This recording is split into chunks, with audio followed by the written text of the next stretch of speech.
Click, click, boom! What's going on, faithfuls? The Nothing But Niners crew is back, and we are here to bring you guys some 49ers versus Vikings talk.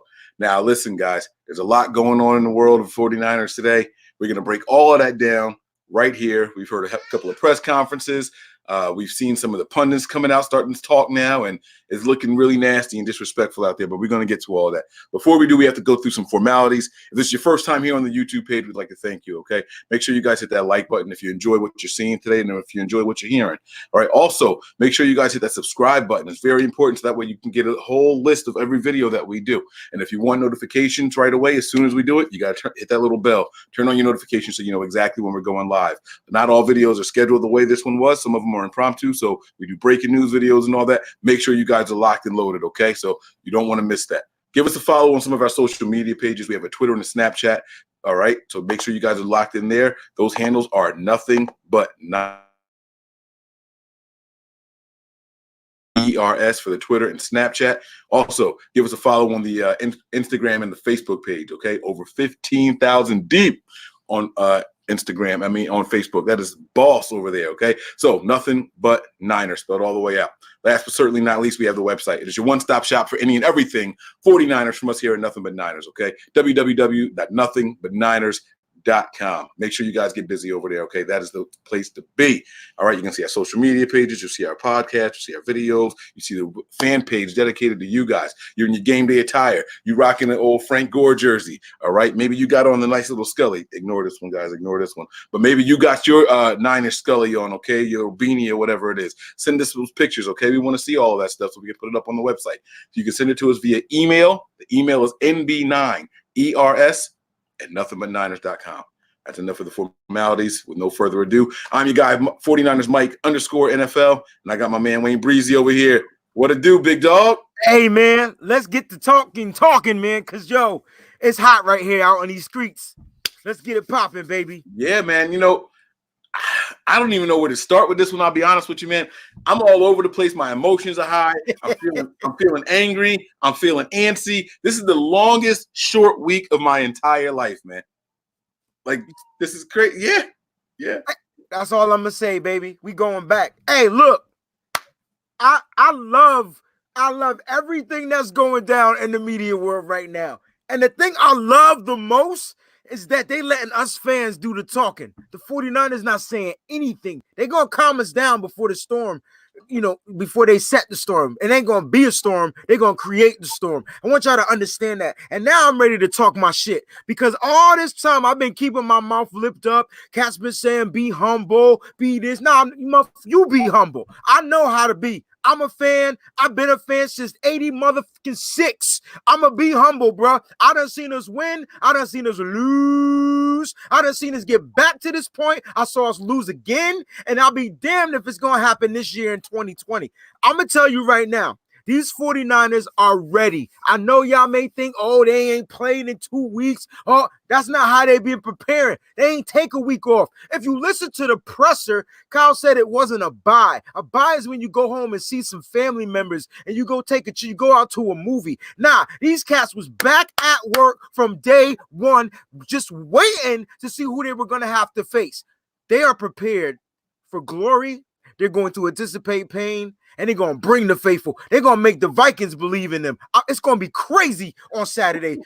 Do your talking, Mike, man. Start asking questions, man. Nah, man, I don't have any questions, man. You know what? I do have some questions, man. You paying attention to what the media is saying? Because you're talking about the Vikings being faithful. Let me tell you something, man.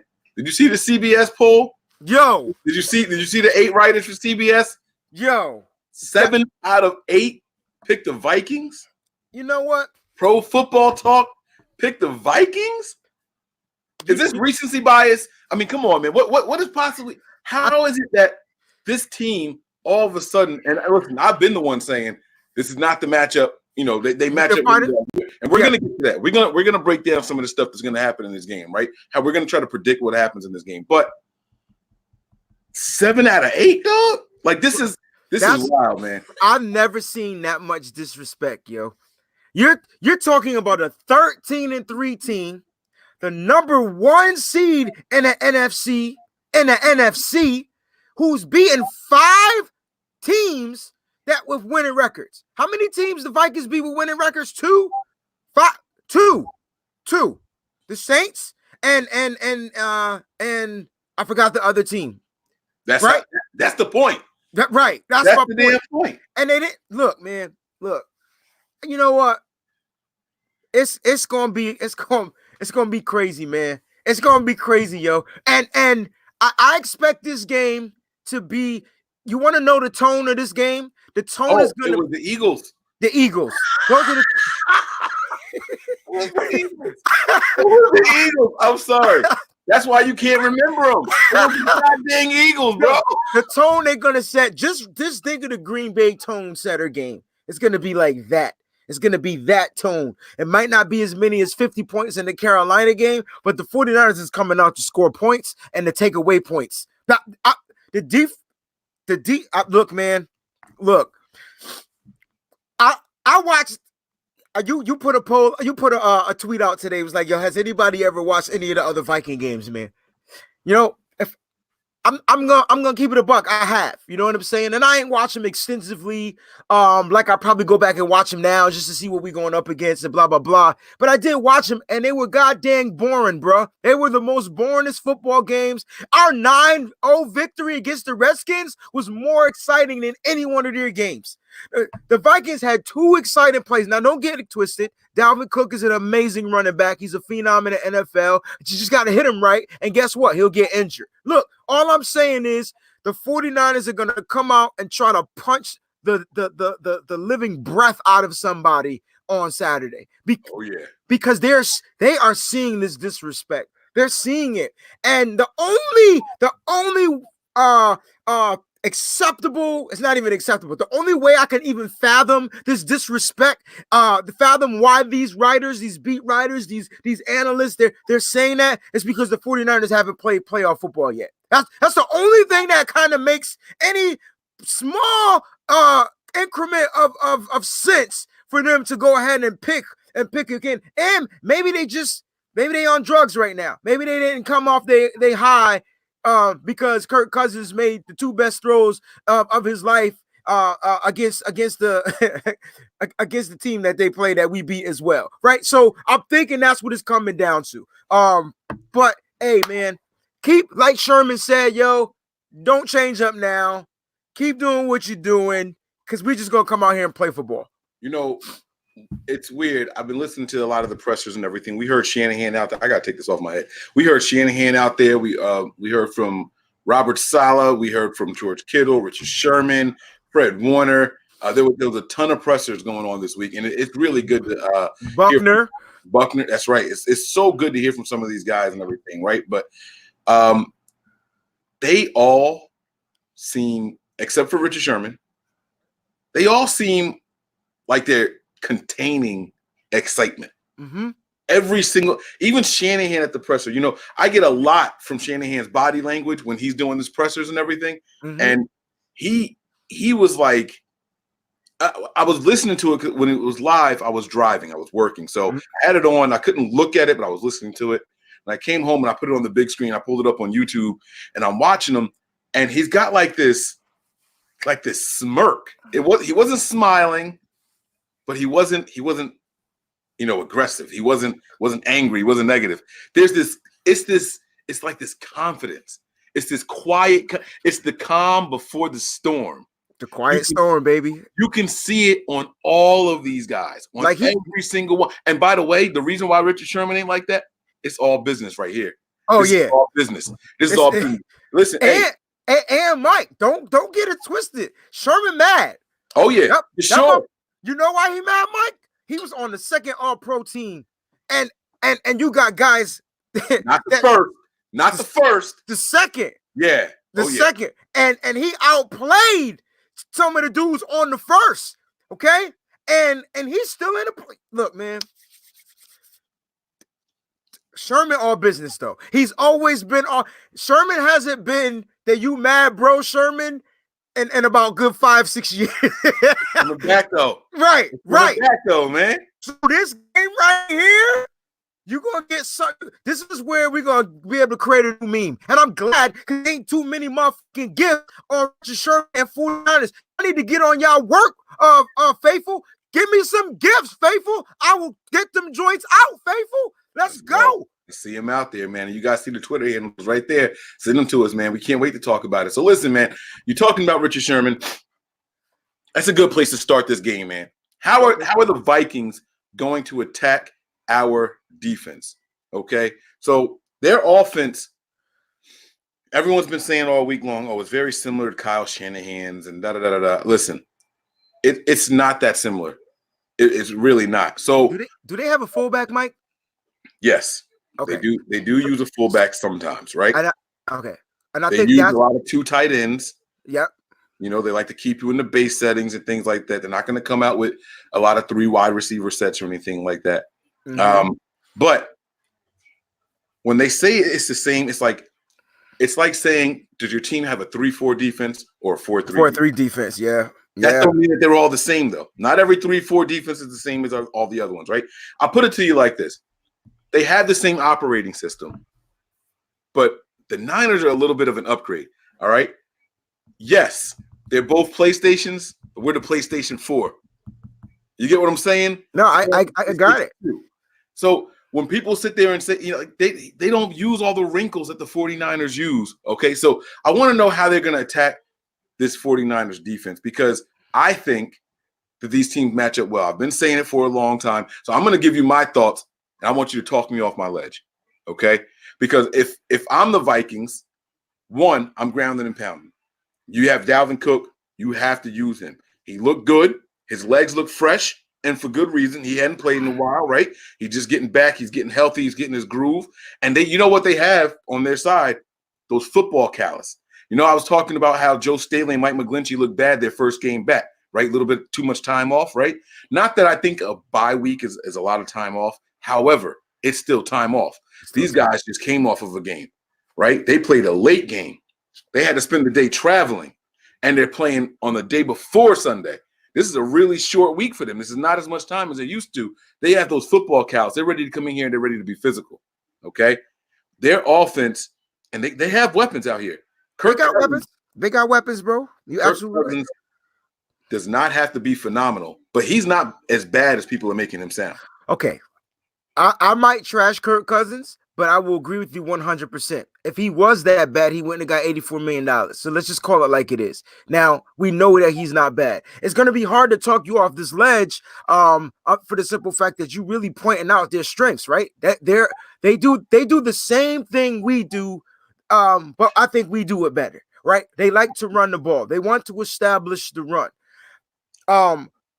If we're comparing the run games, let's go to the run games, right? As far as stats, I'm sure you got the stats out there. Dalvin Cook might be a better back than like one of our guys, but as a system, I don't think this system is better than our system. I think we come at them in different ways. If you go back to one of those run plays and you saw that fake handoff from Juice Check to Mostert, like on some reverse, like I've never seen that. Somebody said that, no, Mike, you're wrong. We're not the PS4, we're the PS5. They ain't seen us yet. And that's exactly what we are. Who said that? Sisson bro. Sisson bro. Where you at, Sisson? Here we go.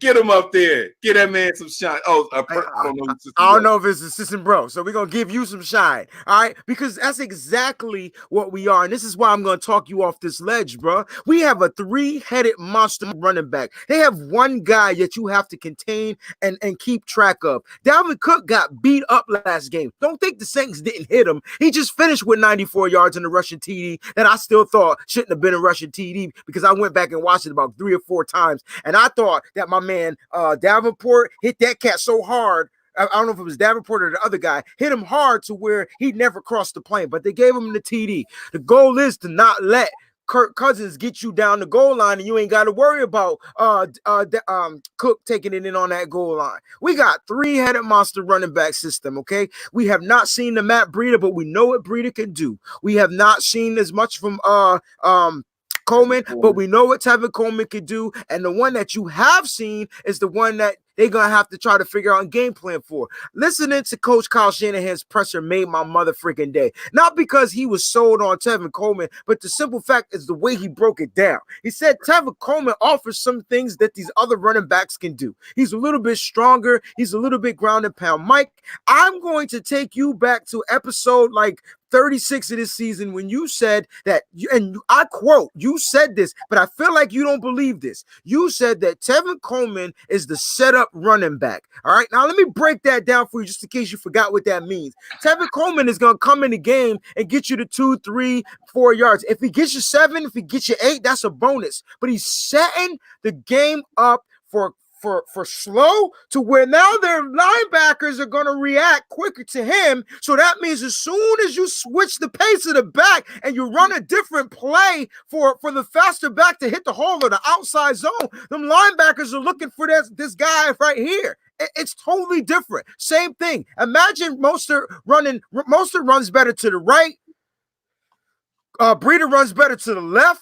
And Coleman's better straight north and south. And that is what you're going to get. It's a three-headed monster. And you said, Sisson, bro, that they have not seen everything yet. We have not seen the three-headed monster work. We have not seen it yet. We have not seen the three-headed monster. I think we see that three-headed monster, and I think we run the hell out of the ball all God bless it game. I know we're going to get to the defense. We talked about the defense, but this is a way to penetrate the D, right? This is a way to get to that defense so that Kyle can open up the play action pass. Because what does Jimmy thrive on? Play action pass. What has Jimmy shown us this year if the play action is not working? Quick throws. Now let's compare quick throws to quick throws. Let's compare the Vikings quarterback quick throws, quick reads, Kirk Cousins, to Jimmy's quick throw, quick read, Kirk Cousins, because that is a way they're going to have to try to attack us over the middle. So now that's the thing. Kirk Cousins isn't as good as passing in the middle.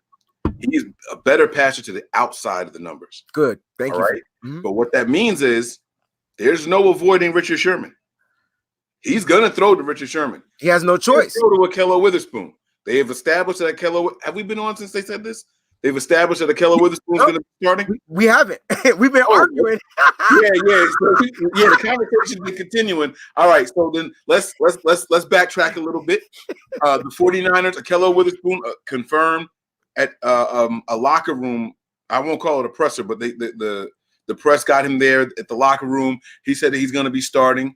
Robert Saleh confirmed as much. So does Shanahan, right? And so the thing is, with him being a starter and with Richard Sherman being a starter and knowing that Kirk Cousins is better throwing outside the numbers. Now, what that means is you got your hash marks, but Kirk Cousins likes to use the sidelines.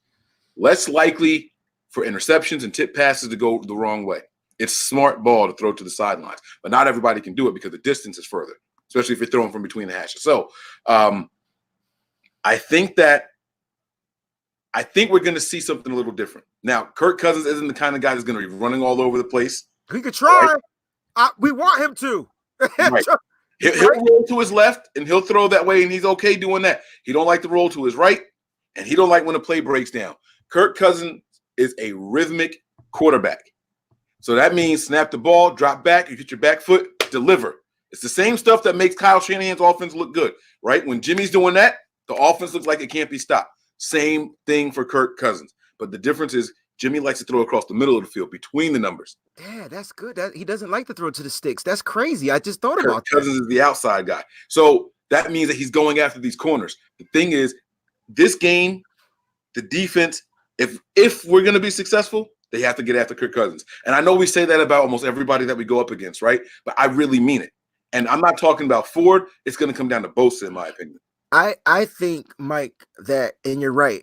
It's crazy because this is going to be Bosa's biggest game of his career, right? Like first playoff game as a rookie, and he's going to have his one-on-ones, all right? Because we all know that D Ford is somewhat playing in this game at some point. We just don't know how long, whatever. I know he's questionable. We'll talk about that later. But my point is, Mike, to go along with what you were saying, even with the Kirk Cousins throwing to those DBs, it doesn't scare me. You know why? Because I don't think he's going to be able to get Thielen is going to be your down the field guy. That's the guy that takes the top over the D. So the safeties are going to have to cover him. I don't think he's going to be the outside guy, as far as getting to the sticks or whatever. The guy that scares me the most on their defense is Diggs, because he's the quicker guy. Like, he's the faster guy. He's the guy that's gonna run across the middle, take the stick route, the stick in or the slant or the whatever. And we just gotta hit him. You just gotta hit him. You just got to hit him. You just hit him as he come across the middle. Hope he jars way the ball, whatever. And this is where we fear the Spoon, the Mosley. This is where they have struggled. Let's talk about it. Let's talk about it. This is where they have struggled, okay? So the biggest matchups in this game is going to be that. It's not going to be the Thielen, because Thielen is either going to make a big play down the field or he's not, right? He's either going to make it or he's not going to make it. End of discussion. That's it. With the lacerated thing on his foot, and he might not be able to run that good either. So the issue is, and they might switch it up. They might make Thielen the inside guy, and then make Diggs, who might be quicker because of the health, to be the down the field stretch guy. Either way, Diggs likes to play on the right side. He does like to play on the right side. Reminds me of Deshaun Jackson a little bit. All right, now listen. The secondary was going to have their biggest game of their life, right? And let's start with the younger guys. All right, even Sherman. Sherman's going to get tested because this is the style of offense that they play, right? They're gonna set up with that run. Now, you want them doing play action, like you kind of want them, because if you could get your inside guys, like your Earl Mitchells and those guys from and the Buckners and the Armsteads on the inside on that play action, and they don't bite on the run, oh, he's sacked all day. It's gonna be a dope game. Like, I'm so excited to see how the 49ers come out to counter what they're gonna do. Like, they've watched the Minnesota Vikings play. I'm sure the last 3 games they were trash against the Packers, they were trash against the Bears. They lost both, right? And then they happened to beat the Saints in the playoffs. Now, all I'm saying is the difference between the two teams is the quarterback play. Kirk Cousins, like you said, you broke him down, but let me break down Jimmy for you. So Jimmy has showed us a sign of progression all season, and I don't think he gets enough credit. People say, who's the MVP of the team? George Kittle, Nick Bosa. And I'm saying, well, the MVP, in my opinion, is Jimmy. And the comeback guy. And the comeback guy of the 49ers is Jimmy G. And here's why. Look, Jimmy G's the only quarterback I know that could throw 2 or more interceptions a game and still win that shit. Now listen, that's you. I don't think people understand how hard that is to throw interceptions, shake it off, and come back and throw a touchdown. Like that's a mentality that can only be grown, right? That's only like it's a winning, it's a championship mentality. Where have you seen that before? Right, the team y'all don't like, the Patriots. Now, here's why, like, it's a mentality that he has been inbred because he came from a championship pedigree. No matter what y'all say, no matter if you like it or not, that's where Jimmy G comes from. He went from Illinois right into the Patriots system, got himself 2 rings. He is a Super Bowl champion. Did he play? He didn't have to, but he was there. And under that system, he learned how to be a champion. I can imagine what's going on in the locker room. If you listen to the presser from Emmanuel Sanders, who probably gave the best presser out of all the guys, even better than Kyle, just listen to his presser, yo. It was awesome, man. Like, I came in here and the plays was like the same, and it was just like all I had to do is just go in there and just do my spot, and Jimmy's just throwing the ball. Like, I didn't even know the ball. I just had to be in my spot. That is Tom Brady-esque. I'm not comparing him to Tom Brady. I'm just trying to tell you, when Tom Brady was elite and he was on point, it was because spots, not the people. That's all I'm saying. So if you want to know why some of them balls get tipped, it's because receivers are probably not getting to where they get, or probably not going to where they're supposed to go, because Jimmy's just it's the 90% of defense is zone, correct? Like, it's not much man to man. I could be wrong in the numbers. I'll be making shit up. But Mike, you know, a lot of defenses play zone. And in zone, you have to throw to a spot. That Peyton Manning was amazing. Tom Brady was amazing. Aaron Rodgers, they are amazing at picking apart zone. You hear that term, picking apart the zone. Well, they not in that spot. You get there, the ball will be there. You just got to make the play. We've watched this team progress. Yes, this team has struggled. This team might have struggled to put up 30, 40 plus points. But I thought they did stuff to get the game. They get the game done. They got the wins, right? They scored points when they had to. When you saw us being down 13-0, what did the offense do? Hey, let's score a point. Then all of a sudden the defense kicked in, got them a turn. Matter of fact, the special teams came through, got themselves a turnover. We still thrive off those things. The Vikings has to play almost 100%, maybe 99.2% good to beat this 49ers team, because this 49ers team could play 78% and still find a way to win this game. I know you don't want to hear that stuff, but those are the facts. If you look at every single freaking game, not one game, maybe 2 games have been perfect, maybe 2, but if that, and that's because they won them by an astronomical amount of points, right? The 49ers have always played adversity football all season. They went from a 4-12 team to a 13-3 team, and they have still made mistakes. We've still seen offsides. We've seen holdings. How many touchdowns we had called back? See, we don't even have those stats with us right now because it was so goddamn many, right? Touchdowns called back. Touchdowns called back. That's a lot. Saying that, we need to talk about how the Vikings defense is going to cover George Kittle, because we're talking about Stephon Diggs. We're talking about Thielen. How they going to cover our guys? Listen, man. Listen, they do a lot against tight ends. They do well against them, too. They're actually one of the better teams against tight ends. And not just tight ends. They're one of the better teams against defending in the middle of the field. Because those safeties, bro. Go ahead, preach. And those linebackers. So those guys are fast and they're quick. Okay, and so I like this show, Mike. They lock down the middle of the field better than they do the outside. But this is why I say they match up well. That's where Jimmy's bread and butter is.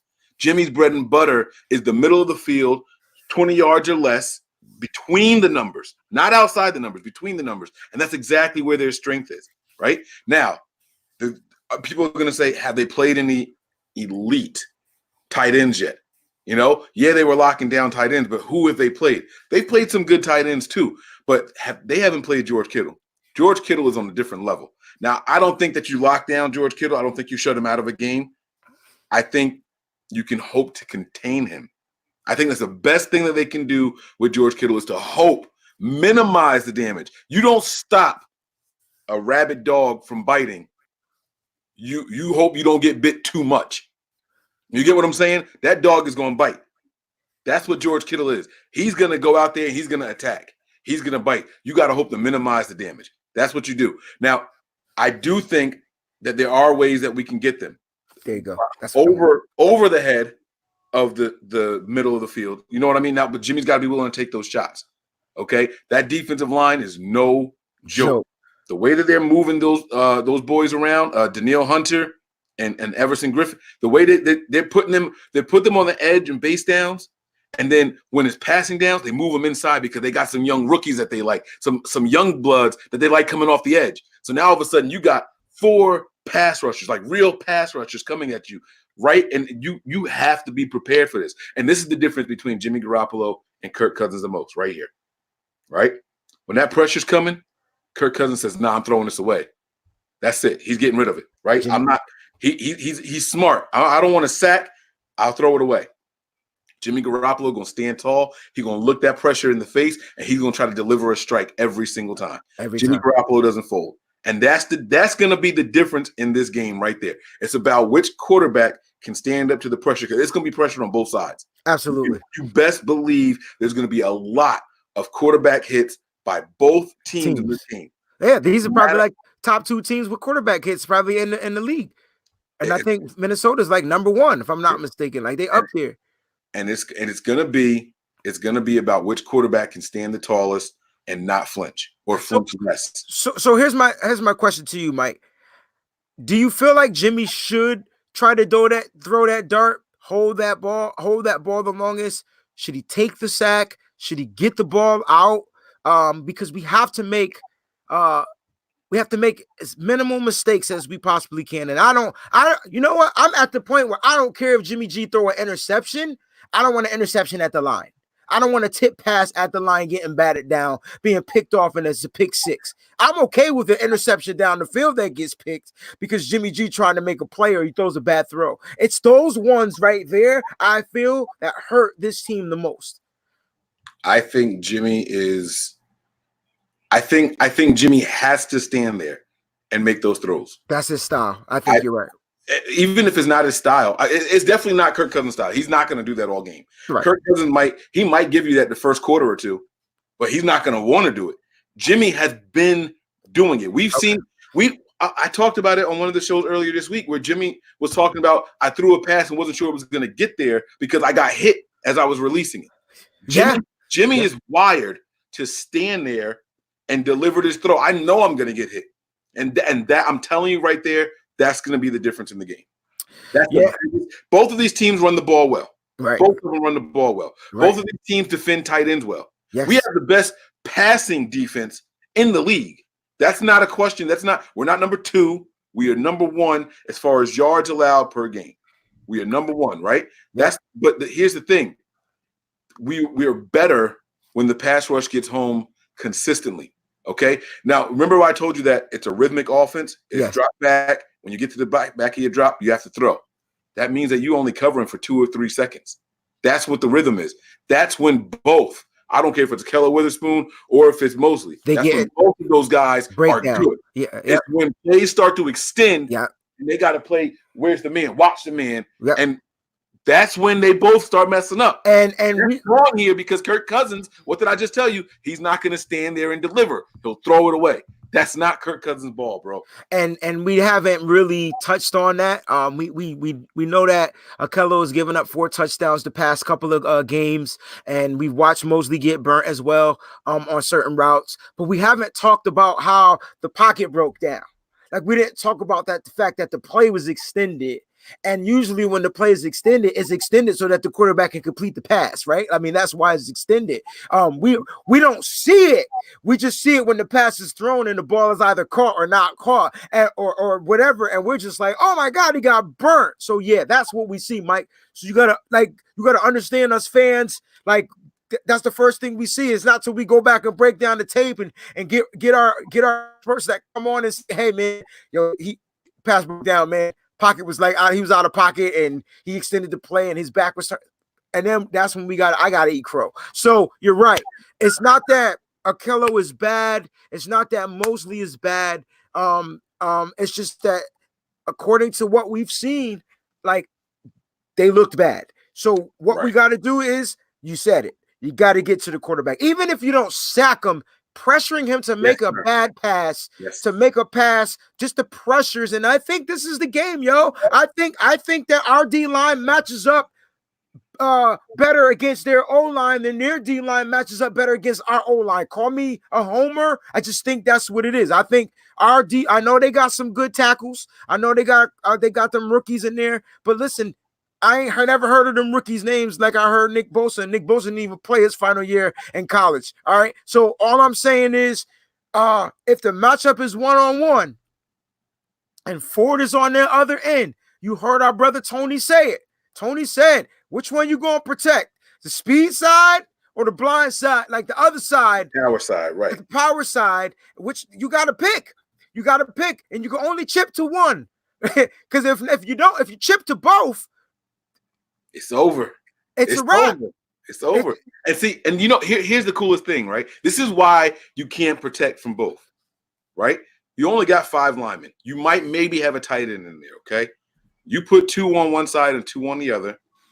That means you got 2 guys in the middle. You don't want a 1-on-1 with Eric Armstead and DeForest Buckner. Not coming straight up the middle. You don't want that because those guys can bull rush. Those guys can throw you to the side. You don't want that. That's why it's so important that we get these pass rushers out there. They have to be effective. They don't have to get home on the edges, but if they can just get a little bit of double, you double one side or you double the other side, that's enough for the guys in the middle to come crash in that pocket, man. You crash that pocket, and Kirk Cousins all of a sudden he's looking to his left and to his right, and he's got to move his feet. He don't want to move his feet. He's already looking to his left or his right because he likes to throw outside the numbers. But what he doesn't like to do is move his feet. He wants to snap, turn, and throw to where he has to get them moving left to right. And I'm telling you, it's gonna be. Whew, that's our best shot. That's our best shot. I can't wait till we find out like who's legit gonna go on Saturday and who's not. And even if D Ford doesn't play, even if he doesn't get the chance to play this game, I'm still confident. And Jaquiski Tart being back, someone that can communicate better in that secondary, someone that knows. I mean, now, like you said, Mike got shake off. You got to get the football calluses back in because he's been missing for like 5 weeks. So you gotta get those calluses back in there. But I think it'll be easier for him to regroup. I mean, he's just playing coverage or stopping the run. I mean, those are instinct things that he has to do. I think it'll be easy for him. If Quan plays, that's a bonus. Okay, it's a bonus. We've seen the blossoming of a Dre Greenlaw all season, and we've seen him struggle at some points this season. He's a rookie. It's gonna happen. Yep. We know Warner should be all pro. They're not gonna let him, but because he's a 49er and they don't give us no coverage, but he should be all pro. He's not too many. He has had a better season than Bobby Wagner, and Bobby Wagner's all pro. He has a better season than Luke Kuechly, and Luke Kuechly's all pro. That's because they made their names for themselves. Warner is making a name for himself as we speak, and he's humble about doing it, and I love every second of it. I just like the fact that my favorite attribute of Jimmy G's, what you said, is the fact that he stands in the pocket and delivers a mother freaking dart, and you gotta be ready. It's coming. It's coming. Progression of Debo, his hands have gotten better.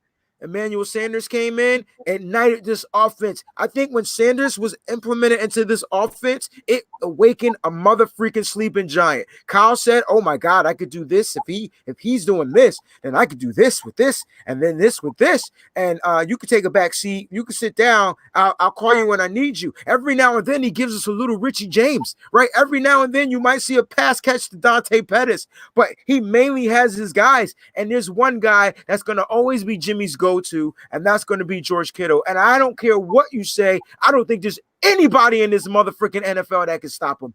Anybody, not anybody, because he plays with a different timbre, right? He has a different facade to him. He's looking for contact. You know how we talked about why Dante Pettis is struggling? Because he's soft. Y'all say all that type of stuff. He's no dog. Well, George Kittle is a motherfucking Rottweiler. He's looking for the contact, like he's seeking, or a German Shepherd, the protecting dogs. He's seeking for it, and he's doing it on run blocks, and then he's looking for it on the passing downs. Yeah. Like, it's ridiculous. So I don't know if you can contain that, Mike. It's a rabid animal, and you got to do what you can, but it's going to try to bite through the cage at some point because that's all it knows how to do. And here's the thing, too, right? I just want to say this about Kittle real quick. You throw the ball to Kittle, they have good physical linebackers, right? You throw the ball to Kittle, how are you playing against him in the passing game? You better not give him no off coverage. That's exactly what are you giving him cushion because he's got the speed to put his foot in the ground and leave you? Or are you going to try to play him close? Because if you play him close, you know what George Kittle like to do. Give me the ball and let me run through you. Let me demoralize you. How do you play against that, man? I just don't there's no good plan of attack for a guy like George Kittle. It just doesn't. You can't do it, man. You can't do it. You can't give him cushion because he'll put his foot in the ground and he's got a gear. Kittle has a gear, and he's someone who I love watching run because he uses angles. He knows if I'm not faster than you, I'm going across field like this. You got to catch me now. You know what I'm saying? He's not going to run in a straight line and just let you just walk him there. No, he's zigzagging. He's going to get extra yards out of it. And if you think that you're going to let him catch it and you're going to try to square up with him, yeah, man, it's a matchup nightmare. Like I said, if we broke down position at position, and I know you can't do it like this, but it's fun, right? If you said who has the better quarterback, who wins that matchup? Something happened. Nah, keep going, bro. I thought I had my laptop plugged in, but it's saying my battery's dying. So who wins the better matchup? Cousins or Jimmy Garoppolo? I mean, if you pull up the stats, it is what it is. But we're talking about specific gameplay. There's one thing I think that Kirk Cousins does better than Jimmy G: the deep pass. Deep ball. That's it. That's It's deep. the deep ball. And I don't know if it's because of the confidence that he has in his receivers that makes him throw the deep ball, because that changes the game, Mike. If you know you got a guy that could beat the top of the D, I don't think the 49ers have those type of players. Do you? I don't think we had Goodwin, but it wasn't working out. I don't even think Sanders could beat the top of a D. I think he could beat like the middle in between the safeties and the linebackers I and think catch. I think Debo could do it. I think Sanders has more. Samuel has more speed than people give him credit for. Okay. However, the reason we don't do it is because it's not part of our game. Okay. It's not a coincidence that the 49ers are at the top of the league in explosive plays. Explosive plays being plays of 20 yards or more. Okay. But Jimmy doesn't have to throw 30 yards in the air to make that happen. See, the 49ers are masters of space. They space everybody out. You catch the ball across the middle, and there's nobody within 7 yards of you. Or there's one guy, because that's your guy. There's one guy, you break that tackle, then you have your 7-yard cushion, and it's all about angles. You get what I'm saying? Where some teams can't do that in the middle of the field. Instead, they rely on the play action and hope that your guy gets downfield and beats somebody. And that's that. You get what I'm saying? Oh, I got you, bro. So the 49ers are running the Pythagorean theorem, and the other guys are just running straight lines, parallel down to the field. I get it. It makes perfect sense from a mathematical view. This is the mindset of Kyle Shanahan. That is his thing. And you know why? It's because what you said. The 49ers have players that like to beat you off of angles, because you could catch me if I'm running in a straight line. But if I start running this way, you got to change your trajectory. Exactly. And I'm already ahead of you, so it's fast. It's quicker for me to go that route. Yo, man, this is gonna be crazy, man. This is gonna be crazy. I do want to comment on this here from Kendrick Wells. He said, I saw somebody say that Quan tweaked his elbow. If you guys follow Grant Cohn on Twitter, even here on YouTube, he has a YouTube channel also. He did post Quan doing a tackling drill, and he got up and he was massaging his forearm. And he was doing that for the next couple of minutes in the video. Grant was able to talk to Quan. Quan said straight up, no, I just had a knot in my arm, just massaging the knot. That's all. He is fine. He's absolutely ready to go. There's nothing to be worried about as far as Quan. It is all going to come down to whether or not the football callus, whether or not he's physically able to do it. He has been medically cleared by the doctors. He is ready to play. Mm-hmm. They've got the brace for him and everything. He's all ready to go. Quan isn't an issue. I'm actually more concerned about Ford than I am concerned about Quan. Agreed. I'll be honest with you. And even listening to Kyle talk about Ford and the presser, you know, he was like, oh man, when we played the Saints game, because that's when he got hurt again, right? He was like, oh man, when we played the Saints game, you know, D Ford is not going to say, hey, I'm not able to play. You know what I'm saying? Like, that's just not what the players do. It was just that I wish we would have listened. We would have trusted our gut and not let him play when he said something felt a little tight. Like, he said he could go, but they, you know, so they're going to get that same thing again from Ford. They're probably going to ask him during game time, around game time, hey, are you tight or whatever? And they're gonna make him tell the truth as much as they can. And if they sense any tightness, he won't play. He won't play. Yeah.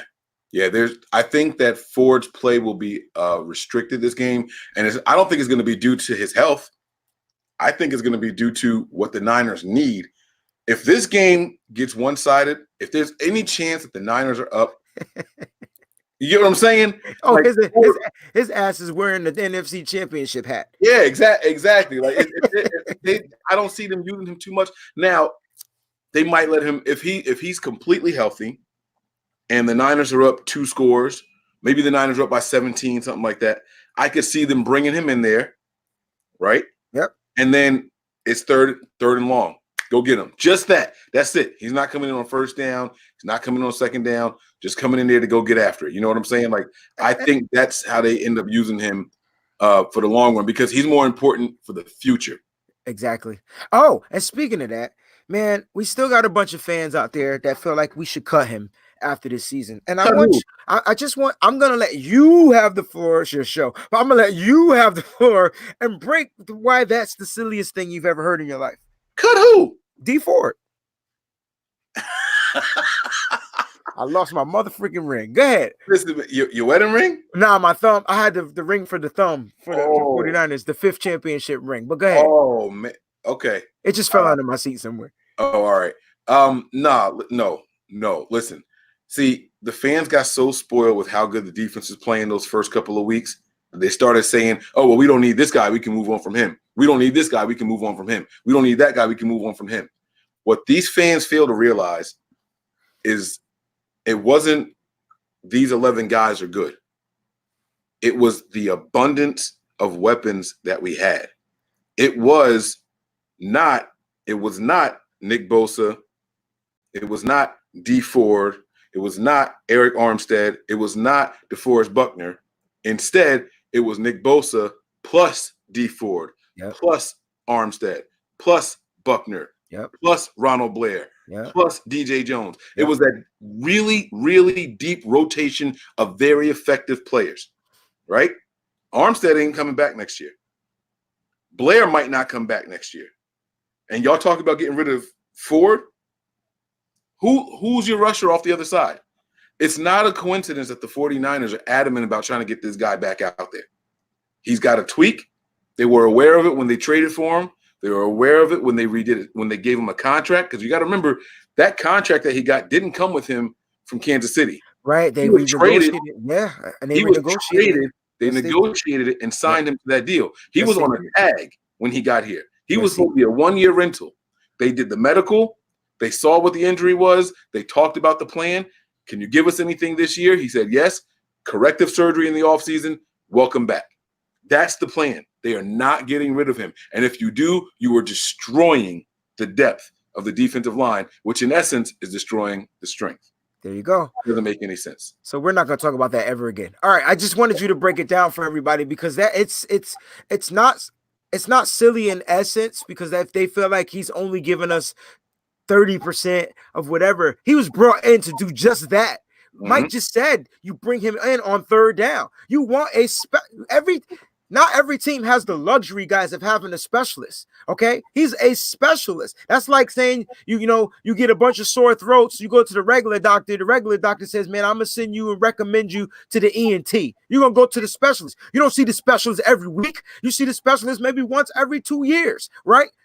Biannually. So that is what D Ford brings to this team. And when he's in this defense, I don't care about the Kansas City defense. His presence alone makes the defense better. I'm not understanding why you guys are not a father to that. I think it's just because you're buffeted for the simple fact that he has not been on the field. I get it. We want him to play. I get it. It's another injury. Listen, guys, it was an injury coming into the season, and we were just hoping he could give us what he said he can, and that's why he signed the contract that he signed. He signed the contract. He knows his contract. He knows his performance based, and he knows what's guaranteed and what's not. He know what he got to do, but they agreed. They came to terms, or guess what? His ass wouldn't be a 49er. And I'm glad that he is, because if it wasn't for him, we wouldn't see the emergence of a Nick Bosa right away. That's right. We wouldn't see what he could really do, man. And Jim Broney, I see your comment here, man. I got to get Gold Bar to send me another one, man. I do too. I'm almost fresh out. I got probably enough for a half a shot. You know what my problem was, man? When people were paying us after we to do more shots. Oh my God! Gold Bar, send us 2 bottles apiece, man. One we could just do for the game-winning shot, and one we can enjoy with the fans because they buying it. I guarantee you, I got more sales from this 49er fan base. Oh, for sure. I know it. So just hit us up, Gold Bar. But check out to him, man. Yeah, man. But I just wanted to address that because I know I got people on our Twitter feeds, and I'm not calling anybody out. It's just fans in general. They feel like that should be cut because he hasn't contributed this season. And I'm like, didn't he give us like 6 to 8 sacks or something like that? That's a lot. Right. Yeah, like I told you guys about the ridiculous stat when he's on the field with Bosa, Quan Alexander, and Tart at the same time. Nah, you might have. I probably didn't pay attention. I don't know the exact number. But when Ford, Bosa, Tart, and Alexander are on the field at the same time, opposing quarterbacks have a single-digit passer rating. I remember that now. I don't remember what the number was, but that is insane. I remember that. Think about that. A single-digit passer rating. Yeah, Because the offense has to plan for attack from two. I can't explain it. It's you know what everybody wants D Ford to be like Khalil Mack. Two different defenses, different types of players. That might be the first time all year I heard somebody mention his name. I said that, and then Bears fans got at me, and I was just like, "But okay, my bad. you ain't heard his name. I mean, I haven't heard his name all season. Did he play? Was he there? Did he show up? I don't know. All I know is the Bears defense wasn't as great as everybody thought it was going to be because I haven't heard Khalil Mack name all season. But anyway, back to these two teams. So, listen, man. I know. I still think this is a good matchup. It's a great matchup. It's a great matchup. The Niners are really good at stopping what the Vikings are really good at on offense. Okay. And the Vikings are really good at stopping what the Niners are good at on offense. So it's going to come down to – go ahead. I agree, but I got to go back to that first comment when they called us the PlayStation 5. You never know what the Niners are going to come out and do. That's what I was going to say. Yep. I didn't mean to cut you off, but that's it. That's the part that is weird because every team thought they could beat us. And the only reason why Seattle beat us is because we kept giving Russell Wilson the ball, right? We kept giving him the ball back. And the only reason why the Falcons beat us is because we gave him the ball back. And the only reason why, who else did we lose to? The Ravens beat us is because we gave them the goddamn ball back. The Ravens beat us because of the weather. Put the Niners in there. I'm y'all. We gave them the ball though. We gave them the ball with like less than a minute, and they kicked the field goal. Like I'm not taking away from their wins. They beat us, but my point is, I just think Kyle is going to come out with a game plan, and he is going to put on some classical music and paint a motherfucking picture. Like I just think that's what it's going to be. Oh, that PlayStation 5 comment was perfect. That was perfect. It was perfect. They've never seen it before. We have the same basic fundamentals. However, that's it. Kyle Shanahan mixes things in there that you just don't see. And you were talking about how Kyle Shanahan and how I said that Coleman sets up the run, right? Uh-huh. Defensive packages are based off of formation, personnel that runs out on the field. Okay. They got two tight ends and a running back, or one tight end and two backs, right? 21 personnel. Yep. Right. Then they run their defensive package out there, right? And we'll run this play with Tevin Coleman 4 times up the middle, the same exact same play, same formation over and over and over. And we're gonna run this play, and we're gonna run this play, and we're gonna get 2 yards. We're gonna get 6 yards. We're gonna get 3 yards. We're gonna get 5 yards. And then all of a sudden, from that same formation, it's not Tevin Coleman, it's Matt Breida. And it's when they snap the ball, the whole offensive line is gonna shift the same exact way. And Jimmy's gonna turn around and fade like it's something else. And all of a sudden, boom! You know what I'm like? That's what I'm trying to get right there, man. I know. That's why it's like when we doodle on Tevin Coleman, I'm like, yo, he's playing his role, bro. Yeah. It took me a minute to understand what was orchestrated, like what was happening. Like it took a minute. You said that like 7 weeks ago. Mm-hmm. I don't think you knew what you were saying. I did, bro. Because I started watching the game differently, and I'm like, oh, snap. Bam, bam, bam, bam, bam. 30 yards. Bam. 17 yards. Bam. And it's a different back. And then Tevin Coleman comes back in. Bam, bam, bam, bam. Then a different running back on a different formation. Like, just in case you guys don't know what the personnel is, when we're talking about 2 tight end sets, we're talking about 12 personnel, 1 running back, 2 tight ends. When we're talking 1 tight end and 2 running backs, now we're talking 21 personnel. So the tight ends and the running back set up the different type of personnel that they bring on the field. You can only have 11 guys on the field. So that determines the defensive packages that you need to set up in. Are you going to cover more of the run game? Or are you going to cover more in the passing game? Usually when they bring 2 tight ends, they trying to run or they might be trying to pass. Like, it all depends on what the situation is. So just a little quick brief refresher in that. But that's what I'm saying, Mike, dog. That is it right there. Like, it's like, oh man, 2 yards. Oh man, he slips and falls. Oh man, 1 yard, and then 13 yards. Yes, sir. And then a big and then so remember, Breida has the biggest runs on the team. I think Mostert is probably like the best running back on the team. And then you got Coleman, who's your stronger back and who knows the pass protections better than anybody, right? He's your better blocking back. There's a reason why they're all there. And then you got the Swiss Army knife, and that's Kyle Juszczyk. And that's what he don't get enough credit. Go ahead, Mike. I didn't talk about him the whole show, and I think he is going to be the difference maker in this game. I know people say that all the time, right? But this is a guy that we can come out there in the 21 personnel package, and he is going to be the lead blocker. Boom, lead blocker. Boom, lead blocker. Boom, right? All of a sudden, he looks like a lead blocker, but instead, he sheds the block. He takes off down the field for 20 or 30 yards right down the sideline. Wheel routes to the fullback. Oh, my. You watch how aggressive Kyle Shanahan comes out in the third quarter. You want to know why? It's because he spends the whole first half setting shit up. Yo, or he'll line Kyle Juszczyk out on the inside of the wide receivers, and he gets a one-on-one matchup, and he beats him every time. And the ball ain't perfectly thrown because he has to make this crazy catch, and it's just like, oh, how did he catch that? Because he's Kyle Juszczyk.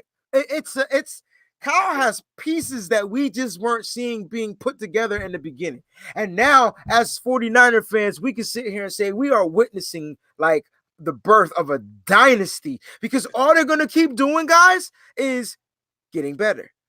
And if you don't understand that, just look at the way they're setting up the contracts for the players. So when Mike said that Armstead won't be back, well, I mean, it's okay. It's okay and it's not okay. It's not okay because as a fan, you don't want to let somebody that was born and bred as a 49er let him go. But this is business. So now you got to separate that fanship from business. If Armstead walks, I don't think he's as good in any other system as he would be with this 49er system. I'm not taking away from his play, how great he is as an athlete, how great he is as a person. I just think he's starting. It took him a minute to fit this system. Like, we had to create the right defensive system for him to fit, because I don't care what y'all saying. I didn't understand the pick when we drafted him. I didn't understand the Buckner pick when we drafted him. There were plenty of other guys we could have got that I thought would have been better in the defensive scheme for the 49ers. But it took two coaches, some resetting, changing up 3-4 to 4-3 to get these guys to work. And it's finally paying off. The dividends are finally playing off. I just want to put that up here because somebody, after you finish with that comment, it says, yeah, I just saw two of them in here. No, that's funny. Coleman is 2 jabs, and then most of them that's exactly what they are: the left hook, and the right hook. And any good boxer has to have a good jab. And you know what? Hey Mark, I'm gonna remix this up real quick. Coleman is 2 jabs, right? I think Breida is the hook, and I think Most is the motherfucking haymaker. Pardon my French.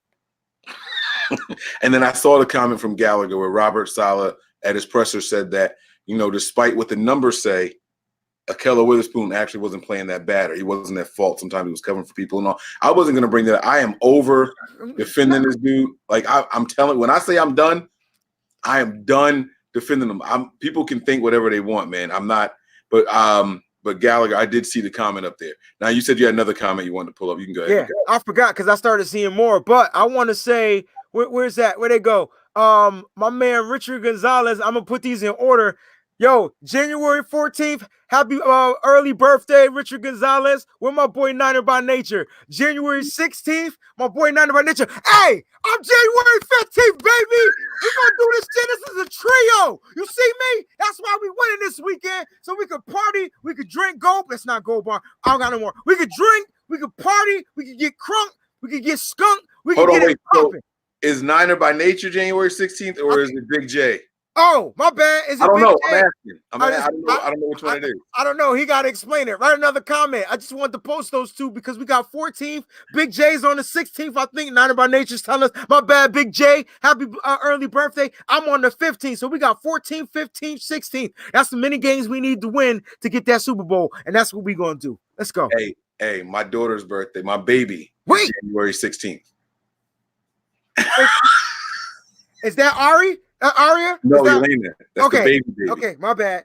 Yeah, I'm learning. I'm gonna be a better uncle in 2020. I promise you, yo. It's all good, man. It's all good, man. Yeah, we're gonna do a lot of partying, man. It's gonna be a fun week. It's gonna be a really, really fun week. So, yeah, man. this is this game is going to be so much fun.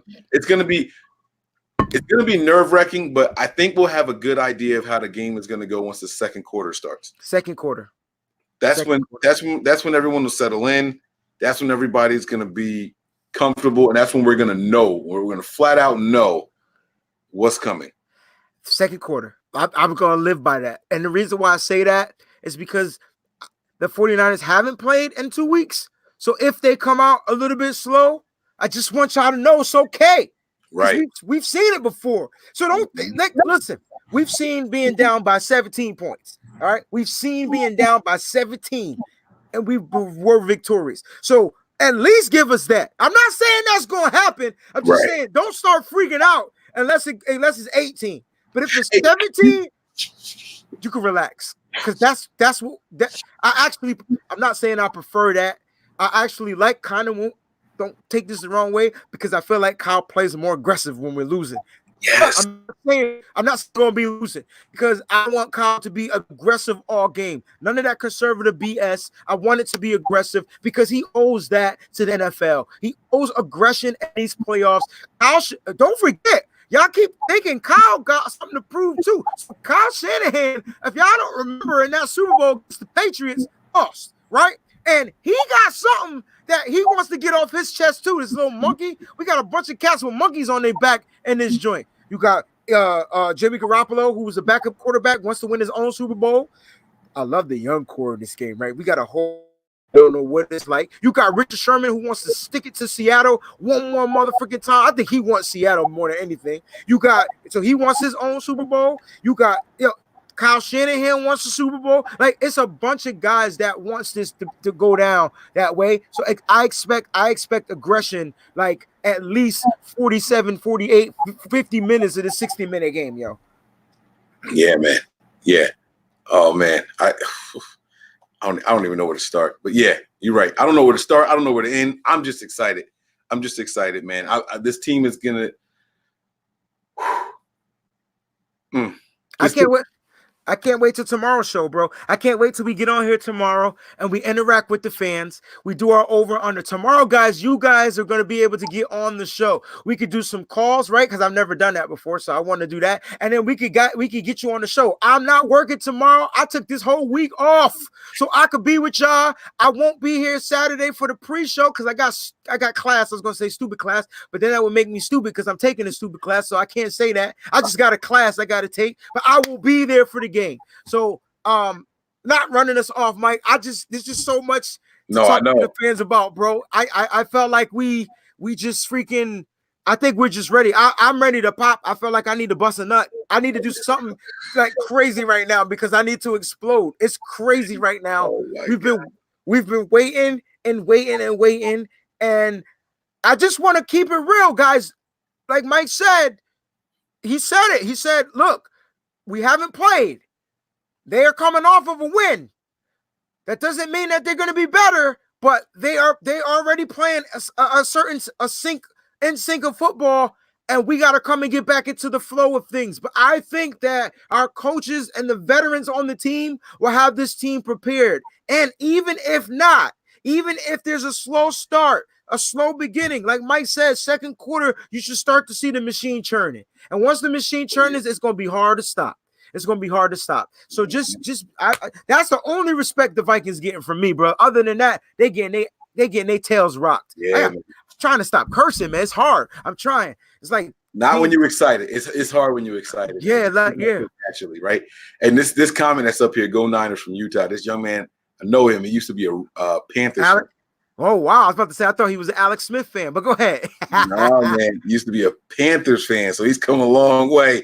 Welcome aboard, man. Welcome aboard. This is what happens when you hang out with Mike too much. I start poisoning people. I talk about the Niners so damn much that it starts seeping into their pores. You know what I love? It reminds me of the church, and we talk about, we talk about, to those who believe in the faith or whatever like that. That's what the faith is all about, man. We just got to live it and talk it, and people will come and convert. If they choose, they choose. If not, it's on them. You know what I'm saying? So I love when we're able to do stuff. It lines up with that, and that means so much to me, man. That means so much to me, bro. Absolutely. And man, shout out to everybody who's out there watching, man. I see the numbers right now. Oh my God. 76 people watching right now. That was crazy. Oh, you guys are great. snap. It better be a lot of likes out there. All right, let me just go ahead and throw a little test out here. We're not wrapping up yet. Let me throw a little test out here. If you think the Niners are going to win, hit that like button. If you believe that the Niners are going to win this game on Saturday, I need every one of y'all to hit the like button. I don't care if you've never hit the like button before. Make this the one time. I want to see what people think because listen, the media has a lot of people suddenly saying it's the Vikings. The Vikings went into New Orleans in playoff football mode and they beat the Saints were playing playoff football when they played us. The Saints have been playing playoff football for the past 5 weeks. They've been putting up 40 burgers for 5 weeks. Drew Brees has the worst game of his effing career. He don't get S on, right? Somehow Drew Brees is chilling in the sunset somewhere. I ain't even heard his name since they lost the game. They don't even talk about how bad he played. He was horrible. He had an interception and a fumble, and we're not talking about it. Look, guys, big your team up. Stop being pussies. Stop being scared. It's playoff football. You ain't got time for that humble, scared shit. This is what we lived. We were humble all season long. All season long, y'all. We kept our mouths shut. We kept quiet. I ain't saying, talk all this crazy crap. I'm just saying cut that humility crap out because that's what we did to get here. There's no room to be humble now. Now we got to go out and do what we did all season and punch him in the mouth. Like Busta Rhymes said, boom from the cannon. Dragon, try to be in the mind. Just imagine, oh, can you? Very necessary. One can't get into my library. My bad, yo. Okay. I get hyped up, man. All right. I get hyped up, yo. I get hyped up. Happening here. Yo. Bro, let me tell you, man. It's funny you talking about humble. I wasn't going to say this, but all week long, I saw the overconfidence in the 49ers fans. And when I say overconfidence, just flat out like the Vikings don't stand a chance. It's going to be we're going to destroy 35-3. Like I'm seeing like really, really, really crazy numbers out there, right? And it's cool, right? I get it, but it was to the point where it was disrespectful. And I'm like, look, all right, I think we're a better team, and I think we smoked the Seahawks. We've already smoked the Packers. I think this is the toughest team left in the NFC for the 49ers to face. And I was going to come on here and I was going to say, I think we should be humble until I saw the media. It was at that moment I knew that we got. If the faithful ain't confident in this team, clearly nobody else is going to do it. It's got to be us. So all that humility stuff, like my man Wayne was just saying, like Breezy was just saying, throw it out, man. It's us. We got to stand up, baby. We got one job, yo. That's our only job, Mike. Our only job is to believe. Why are we faithful if we don't believe? You can't have faith of a mustard seed and not believe. Yo, we are the faithful, yo. We make the faithful. That's our team. That's who we believe in. We got to ride this out. It's time. Yeah. It's time. It's time to stand, man. It's time to stand, baby. And come Saturday, don't think my energy going to be on the low. My job going to be even higher. I don't even smoke weed. I'm amped. I'm so amped.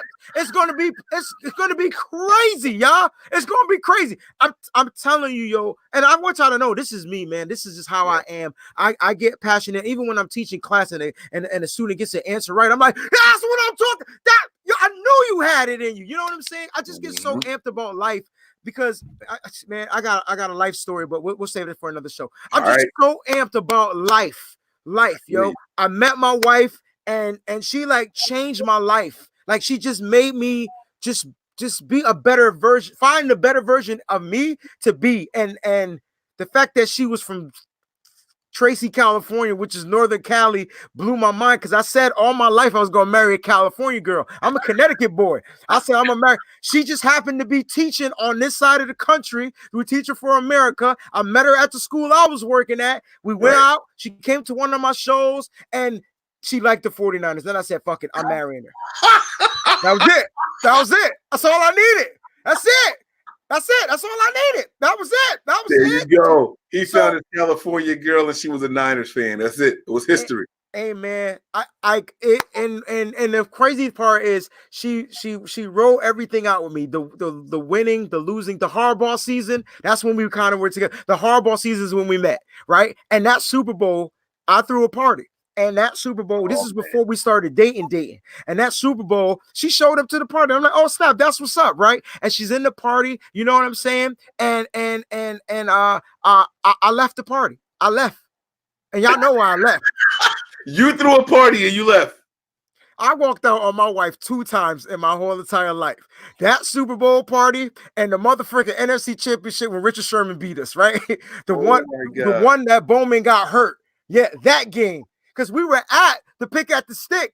That's when I asked for her parents' hand in marriage. We went out to California. We went to the game out there, and then her father gave me the blessing, and I'm like, cool, we won that game because of Bowman. And then she threw me my surprise birthday party. I don't know why she picked that day. And it was good. We was winning. Like I was like, oh snap, baby, this is the best party ever. And then I left her ass in Bridgeport, Connecticut.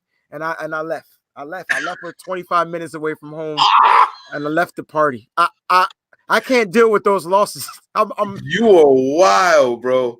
But I will say this though, man. It's something about the women of the faithful men, because I've put holes in walls. Facts. I've smashed furniture. I don't know about that.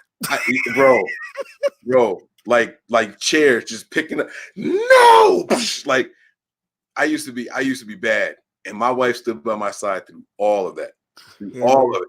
So that, hey man, I'll be honest with you, man. I might be worse when we're winning. Honestly, I might be worse when we're winning. I'm like, let's go. Like I'll be outside screaming and stuff. I know the neighbors think I'm crazy, man. Like when I moved into places, we got a house now, but before this, we were attached to people. I'm not kidding, bro. I was knocking on doors. Here's a card with my cell phone number on it. When the Niners play, call me and be like, yo, Mike, shut up. Please. And I was like, I'm not going to be offended by it. I would go door to door and tell them, like, listen, when the Niners play football, I get obnoxious. I stomp. They had me up on a second floor, bro. They had me on the second floor. Are they They had me on the second floor, man. And I was stomping and I was going crazy. Oh my God. Yo, my wife has a video. My daughter was born in November, right? And I was supposed to be going to the Panthers game that year. It was the last year Candlestick being open, right? We played them in November. She was born November 10th. And I'm holding her. Now, we came home from the hospital. Football game was on like a week or two later, and she's like a noob, like little tiny baby. I'm playing spades. I'm drinking, holding my daughter, watching football. I don't know who started recording, and I'm screaming up and cussing up. Let's fucking go. I'm going crazy with the baby in my arm. And the baby, this is how I knew my daughter was a rider. Sleep. Wow. Ain't nothing, either sleep or concussed, because she didn't move. She didn't move at all, man. He didn't move at all. So I knew. I was like, all right, this is a 49ers family right here. Man. Hey, man, we apologize for these stories, but it's Niner based, man. So if y'all got a story y'all want to share, man, make sure y'all call in tomorrow. We'll give you a little time, man. You guys can come up here, yo. When you got a partner that's faithful with you, it just makes life so easier. I knew my wife was a 49er fan when she started cussing at the motherfucking refs. That's when I knew she was a 49er fan. How the F you gonna do that? Can y'all not motherfucking see? I'm like, baby, you don't even curse. Like, what's going on? Because they doing dumb stuff, Wayne. They're doing. That's when I said, I got you, babe. I'm gonna let you watch it up here. And I'm gonna go down here. Yeah. Oh, I like my man said he converted his wife from a state, and that's tough. That's tough. That's tough. That's real tough. That's good stuff right there, Mark. And I think my man G was talking to you too, man. I forgot to post this one up here earlier. A squared plus B squared equals C squared. Cool, man. Yeah, man. Yeah, man. That's the Pythagorean theorem that I was talking about. How Kyle Shanahan, you know what I'm saying? That's how he runs his stuff, man. It's crazy. Like, and we as fans, we get upset because we know the potential in Kyle. Like, we know what he could do, right? And he won't do it. And I think it's not his stubbornness. I just think it's not the right time. You know, everything has to have a right time. If Kyle could squeak away with giving up less and still get the win, he'll give up less because he knows there's going to come a time where he's going to see. He tried it too. That's what happened at Falcons game. It did happen to Falcons game, Mike, and I didn't ever want to bring that up. My bad. But he was so close to being successful. And we lost by this much. It was right there, man. No time on the clock. We won. Time back on the clock and we lost. But you know what, Mike? I got to go back to that. I got to go back to that play. Kyle Shanahan was setting us up for success. If George Kittle doesn't fumble that ball, we win the game. Not saying it's Kittle's fault, not No, I saying know. whatever, but if he does, if he had the ball and he just didn't fumble it, that would have been a first down. His body motion was going toward the first down marker. It would have sealed the deal. They would have had to use their timeouts. We would have kicked the field goal. We would have won that Tell you game. what, when it's So all said and done, it was worth it. And I'm gonna tell it you was. why. Go ahead. We learned from that mistake. We Okay. didn't make that same mistake twice. You saw what happened in Seattle, and it didn't affect the outcome of the season. Still the number 1 seed in the NFC. It literally couldn't get any better than that. Wow. I didn't even think about that, yo. Didn't change anything at all, bro. Didn't Wow. change anything. All it did was make us better for it. That's it, man. You got to learn from your mistakes. That's what we hoping everybody on this defense does, man. That's what we need Akello and Mosley to do. Learn from their mistakes. Come out there and be better. Go out there, take your L, but learn from it. You don't lose if you learn. That's what they used to tell me growing up. If you mess up, as long as you learn from it, it's a positive thing. It's a positive situation. Find the positive in the negative. That's what we did, man. Still got that number 1 seed, and now it's time to go out there and show why. Now it's time to go out there and show number 6 why we're number 1. That's deep, bro. That's real deep. I probably share some of those same type of words with my kids, man. I'd be like, look, man, I was like, if you fail something, as long as you learn from what you fell from, you'll be better at it the next time. And that's life, because you're gonna fail in life. Like this, we're human beings. We're not robots programmed to do hundreds or build the best buildings all the time. There's gonna be some errors in life, and Don't said it right there, man. Mistakes are the best teachers. You're absolutely right, and they actually shape the best students. You give me a student with mistakes all day, I'll take them over straight A+ students all day. Why? Because those are the ones I know I could shape and I could mold. You know what I'm saying? And that's what Kyle Shanahan is doing to the 49er players on this offense. He's shaping and molding. He's even shaping and molding Dante Pettis as we speak. And I know y'all don't like him. I know y'all say he's soft. I get it. Yeah, his gameplay is a little weird and awkward. His lifestyle is on another level. I understand that. But guess what? He's wearing red and gold. And as long as he's wearing red and gold, he's a part of this community. He's a part of this faithful. And I guarantee you, if he catch one pass in this game and it's a game-changing pass, all y'all gonna be eating his crow. I'm gonna make sure he send y'all that crow too. I got all y'all names and numbers in my Rolodex. I got you. And he's ready too. When I say he's ready to snap back at people. Because I saw Kendrick Bourne post a message today. Uh-oh. And Kendrick Bourne, it was a video of him dancing at practice, right? And then he retweeted it and was like, all they do is tell me stop practicing. I mean, stop dancing. I'm never going to stop being me. And then Pettis either replied to it or quote tweeted it and said, no, you're not allowed to do anything except run routes and play football. Like, because he hear what y'all be saying to him. He see it. He ready to snap back at people. He's going to come out next year and he's going to earn it. And all I'm going to say is statistically, Pettis had his best game against the Minnesota Vikings. Was it the Vikings or was it the Seahawks? It might have been. No, I think it might have been Seahawks collectively. I'm looking at the Seahawks collectively. And he torched that D, and he torched the D when the defense was better, meaning that Rhodes was better at that time. This has probably been like the decline of Rhodes. Maybe their safety was, still coming of age, but their safety's great now, I would say. But they are missing a person in the secondary. And the fact that their secondary is lacking is why you attack that secondary. Okay. We talked about how Kirk Cousins should attack our cornerbacks and stay away from the middle because he doesn't throw to the middle. Don't be surprised if Jimmy G goes to the outside. If Sanders can catch the ball on the outside and Pettis can catch the ball on the outside, your middle guys are born. He's a middle guy. Who else is a middle guy? Samuel. Debo. And he likes going across the middle. He's looking for contact. Yes. Yep.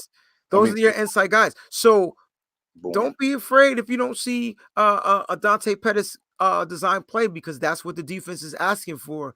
And all he got to do is go out there and catch it. And he still has wiggle. Y'all keep forgetting. That boy's slippery, man. And all he got to do is just make that one person miss. It's a wrap. Remember, he did win us that Washington game. He helped us be undefeated at that time. Okay, Mm-hmm. and excuse me, the Pittsburgh Steelers game. Richie James was the Washington game. So Yeah, we gotta just mutters. yes, sir. So everybody has an intricate role on this team, man. I know some are struggling. It's all good. It's just the way it is. It's the way life goes. But I guarantee you that there's going to be some sightings on this team, and we're gonna be ready to go. All right. Oh, somebody said it was somebody playing. What they say? No, it was from Tim Duncan, and we're gonna address that. We're gonna get up out of here. Okay. Tim Duncan asked, "Is Earl Mitchell playing?" And from everything that I've seen, there are no injuries preventing anybody from playing on Saturday. Isn't that weird? That's awkward, right? Not a single injury preventing somebody from playing. My tables would. Yeah, you knock on that because not one injury preventing somebody, and we still got to cut somebody. Oh, to make it to be only 53. Yeah. Oh, so we gonna cut like what's that wide receiver? Oh no, is he gone? Matthews, he's still here. Yeah, so he'll be cut. He's still here. It'll be Matthews or I don't know. I don't know who. It's gonna be really interesting, man. My man Terradome over here, man. We ready? I can hear it. I don't. You know. That's what the commercials are. We ready. We ready. Yeah, that's it. Yeah, we ready for yeah. I'm about to go watch Remember the Titans. All right, yeah, man. Like that's yeah, man. So yeah, we are ready. Tomorrow's show is going to be all about you guys, everybody that's out there. We had almost 700 people watching at one time. We had 600 like constant. I need all 600 of y'all to go to our Twitter pages and like and hit the follow button. That's right. Yeah. Let me put our handles back at the bottom of the screen. That's what we need right now, and we follow most everybody back. Give us follows. I'm not gonna lie to people. I don't do a lot of follow back stuff. But if I go to your page and I see a lot of 49er stuff and I see friendly stuff, I do end up following. I don't follow everybody back. I'm not gonna lie. But go to our pages. Those are the addresses down at the bottom of the screen. You guys give us follows, okay? Tomorrow is going to be a fan show, and we're going to do a lot of over-under. So you guys make sure you call in. We got the hotline. You guys can text. You don't have to just call. A lot of people call at the same time. You can send text messages. We can read your messages on the screen, okay? So you guys make sure you send in your text messages. We'll try to take some phone calls. Guys, Wayne was talking about how he met his wife and converted, and that she's a Niner fan and all that stuff. If you guys have stories like that, man, we are all about you guys. We are nothing without you guys. So we appreciate every one of y'all. This platform is going to be open up to you guys as well. So we want to thank you guys all very, very much for rocking with us tonight, man. I had a wonderful time. A lot of fun on this show, man. A lot of fun on the show. Wayne, man, the floor is yours for any final remarks, bro. Hey, man, I appreciate each and every one of you guys, man. You guys make me who I am. It's so much fun. Thank you for having me. Thank you for making me a part of this Nothing Bananas. This family is ridiculous. I don't think, you, Nick, all the rest of the boys, Tony, Anthony, like everybody is just like, they got my head about ready to explode. I love how we argue. That's how I know we family, because we be arguing and cussing each other out on the camera. So that's family right there, because then we go back behind the camera, we still be mad, and then we finally find a way to make up. You know what I'm saying? But it's all love, y'all. It's love with you guys. I truly appreciate everything. Hey, get ready for Saturday afternoon, because it's going down. It's going down. Lung Jock, hey, it's going down. Oh, hey, beat him in the trap. Oh, it's going down. Hey, see, they ain't ready. See, I'm like my boy. I'm like my boy Born, yo. And Mike, were we the two biggest Born supporters all season long? Oh, come on, man. I they better give us credit for that, Chuck. Because I gotta give Aaron Crocker some love too. Aaron Crocker, that's right. We've been saying, yo, when I met Born at the mall in California, and his personality immediately said, yo, you my end. Like, you my no. Like, that straight up, yo. Dude bought me some cheesy popcorn, cuz. He ain't have to buy me no cheesy popcorn, cuz. Are you serious? No, I'm sitting here buying them all out. He at the popcorn stand. I'm like, yo, can I get a bag? He's like, yo, give my man a bag, yo. I'm like, yo, I just came for watching you play the other day. Oh my God. They played on Thursday night against the Raiders. This was Friday at the mall. So I'm like, yo, I just saw you play last night. I'm saying, yo, you had a big catch in the game.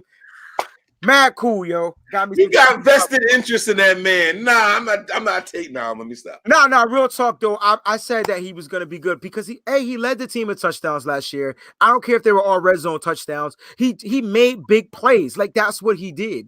And like I don't know if he was ever a small play guy. Maybe in college because he was back up to dude from the Rams. He was the second to Cooper Kupp, right? So I mean, in college, it's not really a 1 and 2. It's just like whoever gets open, I'm gonna throw the ball to because everybody, if you're good, you're great in college. Like it's gonna show. It's not till when you get to the pros where things start to like speed up super fast, and now you're gonna really see how great you are when you get to the pros. I just think him coming into the system undrafted, like those are like. Remember, I said the type of students I like. The diamond, the pearls, the ones you gotta polish. Do you see what Kyle Shanahan is doing? He's getting those pearls, the ones that are all crusty in the shell, and look what he's doing. Now, I guarantee you, if when Kendrick Bourne's a free agent next year, I guarantee you teams like the Patriots, like the Saints, I guarantee you these teams are going to make him offers. I guarantee it. I guarantee it. Oh, yeah. You know what Kyle Shanahan does well? I didn't want to say this right now, but I'm going to say it anyway because you just reminded me of something. Listen, you know, we over here on the East Coast, so we hear a lot of Giants talk and all that, and Eagles talk, right? And I heard the Giants presser, and they were talking about why they hired the guy they hired from New England and everything. And they were like, he came up under Saban and under Bill Belichick, and so we know there's something there. And he made a comment about, don't tell me what guys can't do. When I come in here and I ask you guys about the roster, don't tell me what they can't do. Tell me what they can do. And it's my job as a good coach and our job as a good coaching staff to put them in positions to do what they do well. Tell me Shanahan don't do that, bro. Tell me Shanahan, man, we got to get out of here before we start a whole other show, man. Yeah, man. We got about to tune up the organ. Hey, that's it. That's it. Yes, sir. And we've watched it, and yo, with injury after injury, these boys have been balling the freak out. You tell me third string guys are coming in, filling gaps, making plays, rookies, rookies, bro. Like, well, Steve, my bad, Steve. Hey, and Steve. You mean to tell don't leave me out of that now? Yo, you mean to tell me a rookie named Dre Greenlaw don't make the biggest play of his career on this team, bro? That's the difference between 1 and 5, first seed and 5th seed. That's the difference between having to go on the road all playoffs long. Come on, man. That's the difference between D Ford playing and not playing. That's the difference between Quan Alexander coming back and not coming back. Bro, look at the difference that one play made. What was he, a 5th round pick? 5th round. Come on, bro. And I think we were all saying, why the hell we do that? Like during the draft. Bro. Yeah, because after we picked him after we drafted Mitch Wishnowsky. And that our reactions on that show were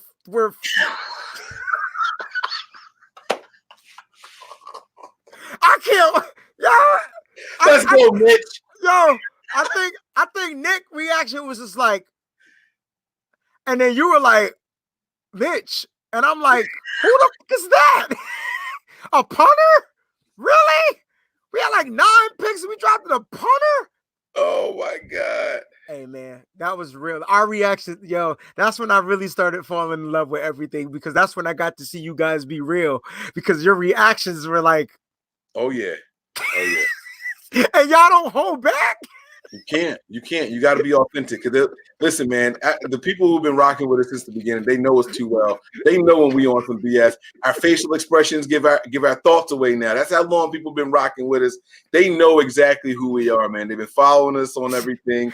They know who we are, man. Like you said, this is one big ass family, man. They know us too well to be trying to lie, man.